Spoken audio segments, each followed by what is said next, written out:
औज़ुबिल्लाहिमिनश्शैतानिर्रजीम बिस्मिल्लाहिर्रहमानिर्रहीम। My self कशाफ Anwar और आप देख रहे हैं learn physics and Urdu YouTube channel. आज हमारा एफएससी फ़िज़िक्स पार्ट 2 के चैप्टर 1 के एमसीक्यूज़ पर चौथा लेक्चर है। आज के इस लेक्चर में हम पहले तमाम लेक्चर्स की तरह 15 एमसीक्यूज़ को डिस्कस करेंगे।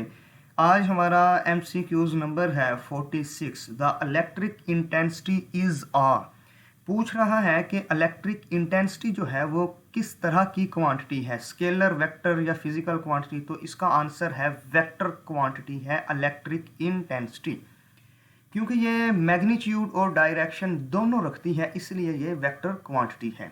47वां एमसीक्यूज है the unit of electric intensity is, कहता है कि इलेक्ट्रिक इंटेंसिटी का यूनिट क्या है। आपको ये नज़र आ रहा है कि इलेक्ट्रिक इंटेंसिटी की डेफिनेशन होती है फोर्स पर यूनिट चार्ज, और इसका फार्मूला होता है E is equal to F divided by Q। F को हमने F का यूनिट आ गया न्यूटन और Q का आ गया कूलम। जब इसे हम इसके अकॉर्डिंगली पुट करेंगे तो इलेक्ट्रिक फील्ड इंटेंसिटी का यूनिट आ जाएगा न्यूटन पर कूलम, यानी Newton divided by coulomb, N divided by C आ जाएगा। तो हमने देखा कि हमारा बी ऑप्शन दुरुस्त है। अगले एमसीक्यूज की तरफ चलते हैं। A charge of 2 coulomb is in a field of intensity 2 newton per coulomb, the force on charge is. कह रहा है कि आपने फोर्स मालूम करनी है एक चार्ज पर, जबकि इलेक्ट्रिक फील्ड इंटेंसिटी उसने दी हुई है और चार्ज की वैल्यू भी दी हुई है। हम फार्मूले का यूज करेंगे इलेक्ट्रिक फील्ड इंटेंसिटी वाले। हम जानते हैं कि इलेक्ट्रिक फील्ड इंटेंसिटी का फार्मूला क्या था, E is equal to F divided by Q। इधर से हम अगर F की वैल्यू निकालना चाहेंगे तो F की वैल्यू आ जाएगी QE, यानी चार्ज को हम इलेक्ट्रिक फील्ड इंटेंसिटी के साथ मल्टीप्लाई करेंगे। तो आप देख सकते हैं वैल्यू पुट करेंगे तो C के साथ C कट जाएगा, क्योंकि ये डिनोमिनेटर में है और ये न्यूमरेटर में है। तो 2 को 2 के साथ ज़र्ब करेंगे तो हमारे पास फोर्स आ जाएगी 4 न्यूटन। लिहाजा हमारा बी ऑप्शन दुरुस्त है। अगले एमसीक्यूज की तरफ चलते हैं। पूछ रहा है the electric intensity at the distance of 1 metre from the point charge is 1 micro coulomb is. कहता है कि आपने इलेक्ट्रिक फील्ड इंटेंसिटी बतानी है जबकि डिस्टेंस 1 मीटर है और पॉइंट चार्ज जो यूज़ किया है उसकी वैल्यू 1 माइक्रो कूलम है, यानी 1 ज़रब 10 की ताकत -6 है। तो हमने इसकी इलेक्ट्रिक इंटेंसिटी बतानी है। इस फार्मूले को आप गौर से देखिएगा। इस फार्मूले में हम वैल्यूज़ को पुट करेंगे। K की वैल्यू आपको पता है कि ये कूलम कांस्टेंट है, 9 × 10⁻⁹ इसकी वैल्यू है। और जब इसके साथ हम Q की वैल्यू को पुट करेंगे तो Q की वैल्यू थी 1 × 10⁻⁻6। तो -6 जब 9 10⁻⁹ और 10⁻⁻6 इन दोनों को जब हम कैलकुलेट करेंगे तो कैलकुलेट करने से हमारे पास 10⁻³ आ जाएगी। लिहाजा हमारा सी आंसर ठीक हुआ, 9 × 10⁻³ न्यूटन कूलम। अब हम अगला एमसीक्यूज देखते हैं। कह रहा है कि the total number of lines of force passing out from any closed surface is equal to. ये इनडायरेक्टली उसने गाजेस लॉ की डेफिनेशन आपसे पूछ ली है, और गाजेस लॉ का फार्मूला हमें पता है क्या होता है, 1/ε0 मल्टीप्लाई बाय कैपिटल Q, यानी चार्ज। आगे हम चलते हैं। Another term use to mean electric line of force is.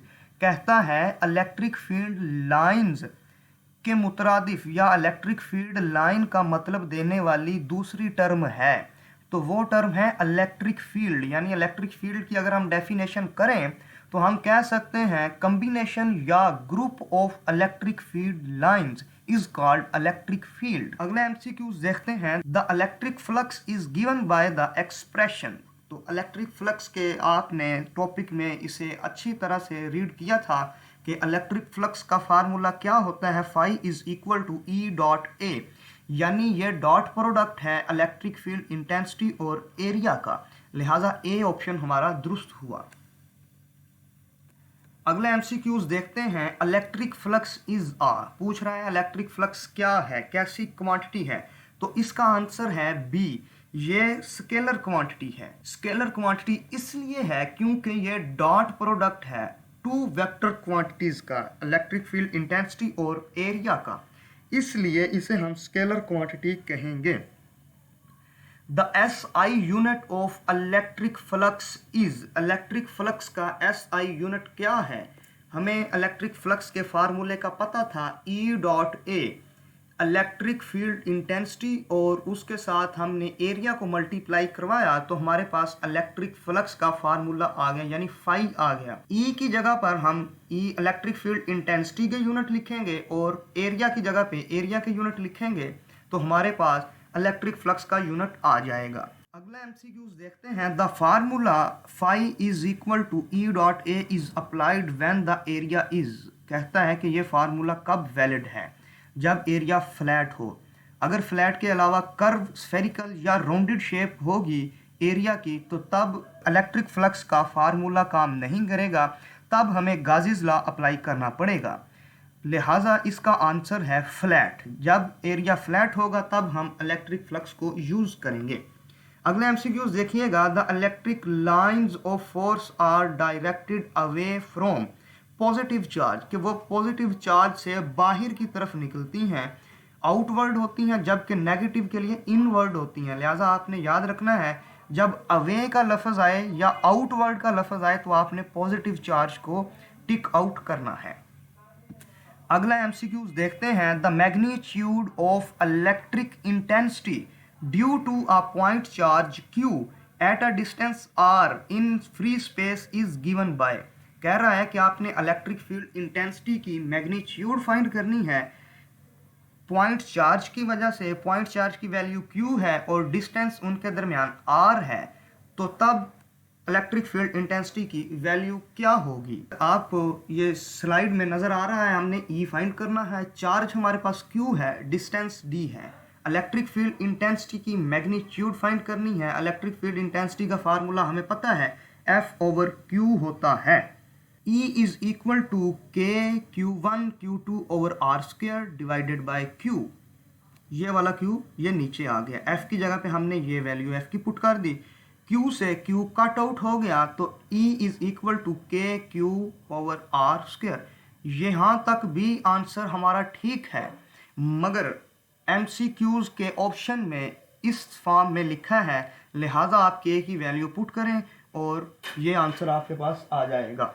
लिहाजा हमारा A आंसर दुरुस्त है।